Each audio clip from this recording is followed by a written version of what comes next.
friends, it's Sharon Luska here from My Crafty Greetings. We're going to do a Scrappy Tales video today, and I have the My Guiding Light stamp set that has some awesome Father's Day sentiments in here, as well as other great stuff.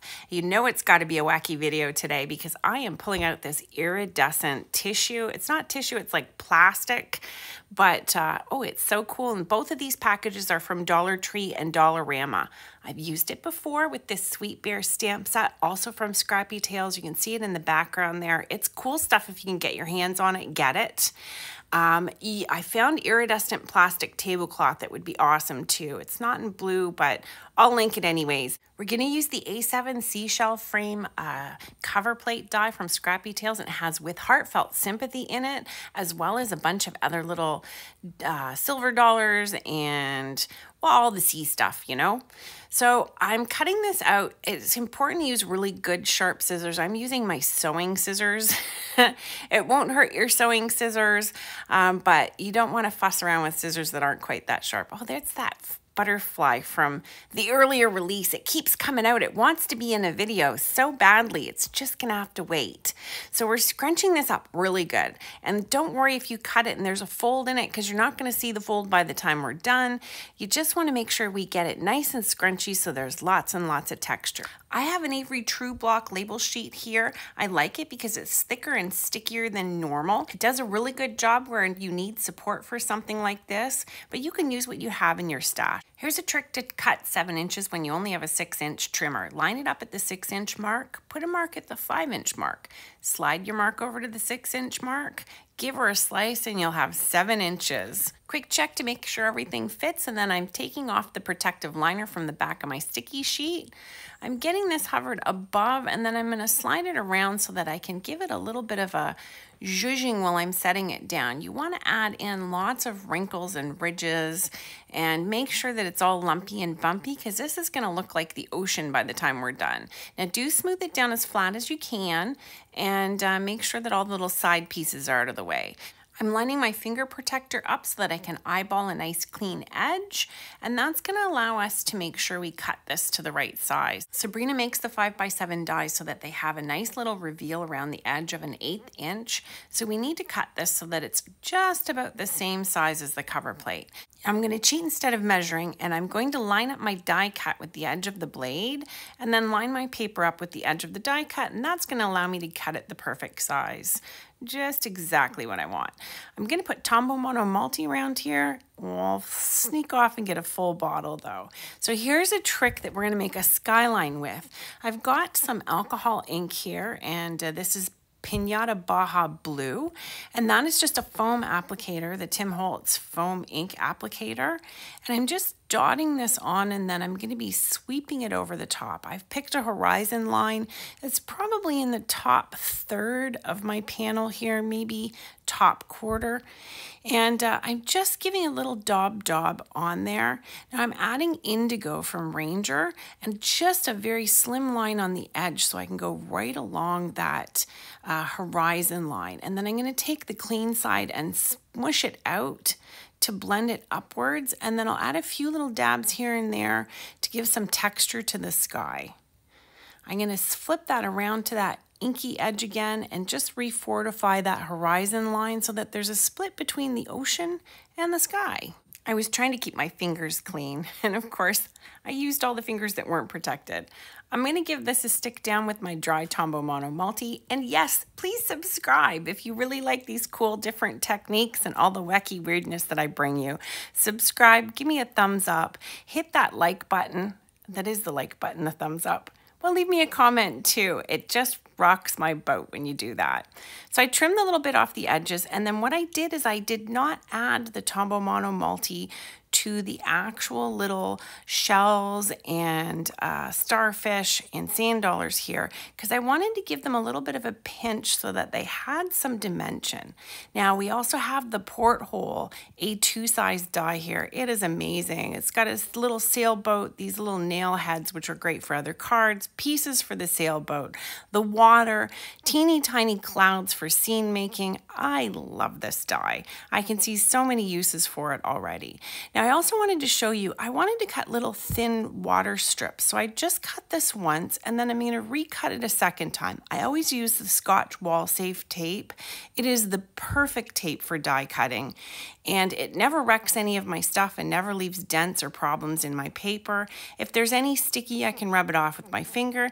Now you can see here, when I shifted it, it did all of these little pieces. Some needed a tiny snip, but it left me these cool little water pieces that are great for, you know, whatever you want them for. Water stuff, right? I've got this awesome Ahoy anchor freebie that comes from Scrappy Tales Crafts. I think she still has some left if you're going to use my affiliate links, hint, hint, and put yourself in an order for this cool stuff. And then I have the Liquitex Gesso in white here and an old stiff brush. This is what the stiff brushes are good for. You can save them too. There is a reason. I'm not just hoarding old nasty brushes. I have uses for them. Plus, did you know there was actually a trick to rejuvenate the old nasty brushes? If you want to see that, let me know. Now, word to the wise, if you're not entirely certain where you should be putting the white crust for your waves, maybe put those on before you go ahead and add your frame. That way, then if it doesn't work out the way you like it, you can whip yourself up another background and give it another try. But I find just kind of overlapping them and staying in a linear pattern is the best way to do it. Now, I wanted to give a nice kind of rope feel to this anchor, and I got out some white hemp cording here and I pulled it through from the back, put my loop through from the back of the anchor so that it would have that cool kind of exposed rope thing, and then I'm just putting a little glue to make sure that it doesn't slide apart. Now, our little sailboat here, I did a little zhuzhi on the sails so that they would look nice and puffed out.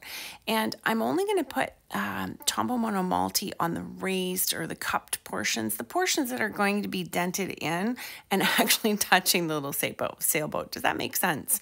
I'm going to set those aside and let them dry. I love to put Tombow Monomalti on my small pieces and set them aside to dry. And then once you put them in place, it's like they've got tape on the back and there's no chance of anything squishing out on your little tiny pieces. I let everything dry and here we're back again where we can assemble these pieces together. I've got the sails there for the boat and they've got some nice dimension to them because we did that little job with our fingers puffing it up. And I'm just lightly tacking the anchor in place so that I can see where our sailboat maybe would appear best on our little composition here. And of course I didn't like it, so I pulled it up gently and moved it again. I forgot we needed to leave a little space for our little bits of ocean pieces or our little water zigzags. I've got these cool clouds. I love clouds this size. If you look at Sabrina's collections, she has clouds of every size in all of her collections, and bows of every size, and butterflies of every size. She puts a lot of thought into the die sets and stamps that she makes. I love them. So I pulled out this gorgeous little Happy Father's Day to stamp on my circle here that I punched out, and I showed the holographic one as missing the bottom, but you can see we have it hidden, so no worries. I'm test driving this stamp to make sure that my stamping capabilities are up to snuff, and I managed to stamp that in the perfect spot, in the perfect way. And I stamped it with VersaFine Morning Mist so that it wouldn't have such an intense appearance as if I would have used black ink. Now I'm just getting these nestled into place. I wanted to make sure the holographic circle got set down first, and then I'm adding ATG to the back of the Happy Father's Day so that I can tuck that one in and line it up properly too, and make sure that everything turns out perfectly. Now I didn't know what to do with this cord, and I thought maybe a couple loops at the side because of course our card base is going to be slightly bigger than the frame that we have. But in the end, looping it around my anchor seemed like the perfect idea and a great way to draw attention to that Happy Father's Day sentiment. Now you could put happy birthday there, or I miss you, greetings, whatever you like, hello friend. Your choice is whatever you like. I'm going to take one of my signature glue boogers and put it behind the cording there just to keep it together and in place.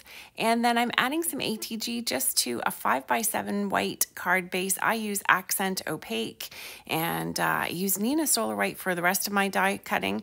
And once we get that in place, we are bada boom, bada bing done. Now I tried to take some photos. Oh, I'm stealing that from someone else, aren't I?